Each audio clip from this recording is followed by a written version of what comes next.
ना फिसिनानै गाव गसंथानो हानाय जाफुंसार बिदिन्थि दिन्थिदों सासे आइजोआ ना फिसिनानै 3 गथ'फोरनो गोजौ सोलोंथाइ होनो हादों। बाक्सा जिल्लानि सदर मुसलपुरनि सिङाव थानाय अदालबारिनि बे आइजोनि मुङानो जादों प्रतिभा बसुमतारी। थांनाय 7 बोसोर नाङैनो सासे आइजोआ ना फिसिबोबाय थाबोदों।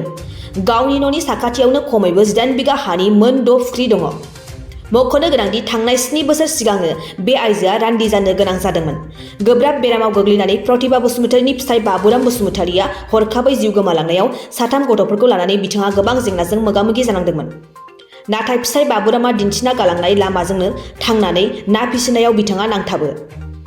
3 गथ'फोरखौ इयुनाव साफा मानसि महरै गायसननायनि थांखिजों बिथाङा हारसिङै खामानि मावलांदों। सासे आइजो हिसाबै माखासे जेंनाफोरजों मोगा-मोगि जानांदोंब्लाबो प्रतिभा बसुमतारीया मोनफ्रोमबो फुख्रियाव आबुं बिगियानारि महरै ना फिसिनानै गाव गसंथानो हानायनि जाफुंसार बिदिन्थि दिन्थिनो हादों। बिथाङा मुसलपुर महकुमानि गुबुन गुबुन सप्ताहारि हाथायाव ना फाननानै बोसोरै 5 लाख रांनिबो बांसिन रां आरजिनो हादों। सरकारि अनसुंथाइ मोनालासेनो प्रतिभा बसुमतारीया गावनो ना फिसाबो दिहुनबोदों।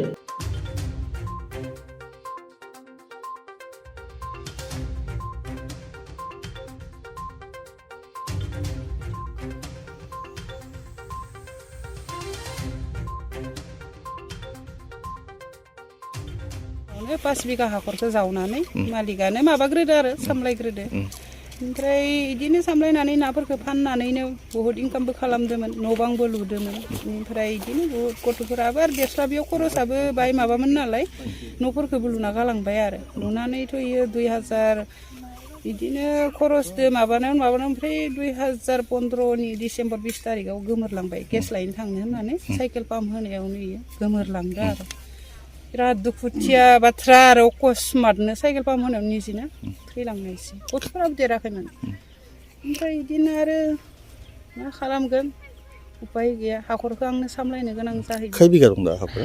हाखरा दा गासै माबायानो 18 बिगायानो जायो हिसाबाव। ओमफ्राय दा दाग हिसाबैलाय 10 बिगा 5 बिगाया खरनै, ओमफ्राय आरो 4 बिगा खरसे, ओमफ्राय 2.5 बिगा खरसे आरो।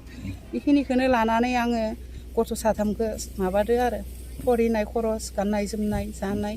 ओरैनोथ' बाहेरा खरस एख' ओंखारनाय जाया आंनियाव। नाखौनो फाननानै आं खरस खालामो नांगौबाबो। ओरैबायदि आखायावबो स्टक फैसाबो थानाय जाया, खमायावथ' फैसायानो थाया। बेखौनो फानब्रबनानै आङो गथ'फोरनो खरस होनाय जायो आरो। मा ना दं? नाया दा बेयाव कमन, रौ मिरगा, सिलभार, भौका, चाइनिस, ब्रेकेट खैबाता ना थायो दे, बुंजोबनो हायै रखम। बेसेबां करि फानहरो? बेसेबां माने किल' 150 फाननाय जायो आरो। बेफारिफोरनो हरनाय जायो आं। बेफारिफोरा दाननानै लांफायो गावसोरनो बोनानै, ओमफ्राय आं सुनाल'सो हरनांगौ। ना फाननानै बेसेबां मोनो बोसोराव? ना फाननानै ओरैनो अबेबा बोसोराव 3 मोनो, अबेबा बोसोराव 5 मोनो। आं आरो हिनजाव मानसि सामलायनोबो हाया, जेरैबायदि मावनांगौ इदिखौबो मावनो हाया जाहैबाय नालाय। हौवा मानसिफोर थानायमोनबालाय माबागौमोन। दा आरो गथ'फोराबो देरनाय जायाखैना, बिसोरखौबो एसेबां प्रेसार होनाय जायाखै आरो आं।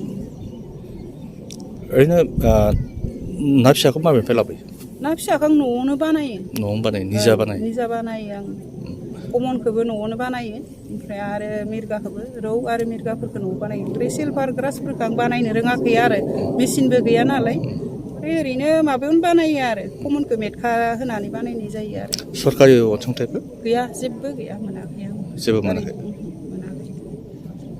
दा देनिफ्रायसो आं मोनसे सार्टिफिकेट मोन्दोंमोन आरो। बे सार्टिफिकेटआव बिसोरो 50,000 रां होगोन होन्दोंमोन। प्राइस दा मार्च माहायाव होगोन होन्दों खोमा। होयोना होआ मिथिया आरो आं थेवबो एसेबां इफोरखौ लुगैयाखैबो। आंनि मावनो गोनां खामानिखौ आं मावलांनांखागोनखा। बेखिनि फैसाजोंबो आरो मा जानो आंनि माबायाव। दा बिटिसि सरकारनिफ्राय ना फिसिगिरिफोरनो बायदि नानि आदार माबा माबि होगासिनो दं, बे बेलायाव नोंथाङा मोन्दोंमोन? मोनफेराखै आङो, बस्थासेबो मोनफेराखै आं। बस्थासेबो मोनफेराखै? सरकारखौ मा खावलायनो सानो? सरकारखौ मा खावलायनो सानो? सरकाराथ' दा आंनो बिदिनो नाहरनायमोनबा मोजां जागौमोन आरो। दाथ' रावबो गोदोर मानसिबो गैया बाहाय बुंनानै होनोबो। दा जों आरो न'आवनो थायो, बिदिनो न'नि खामानिखौ मावनानै माबायो। दा सरकारा बाहाय नाहरनायबालाय हामगौमोन। गथ' 3खौबो फरिनायनि आरो हाखरखौबो मोजाङै मोजां सामलायलांथो, एबा फिसा 3खौबो मोजाङै बेखिनि फैसादो माबानानै सालायलांनो हाथो होननानै होनायमोनबालाय मोजां मोनगौमोन आरो आं। दा मा फरायगासिनो दं? दा गोदोरा डिग्रि 6 मोनबाय, निकासि कलेजाव फरायो। ओमफ्राय हिन्जावसाया गेजेरा मुसलपुराव फरायो। बियो डिग्रि फार्स्ट मोनबाय ओमफ्राय आरो उन्दैया क्लास 9 इ साथामखौ आरो मोजां खालामनो हानायबालाय मोजां मोनगौमोन आरो सरकारफोरा गोदान सरकाराबो आरो एसे नाहरनाय मोनबा हामगौमोन आरो आंखौ फिसारिखौ सामलायनो थाखाय बाहाय हेल्प होनायबा हामगौमोन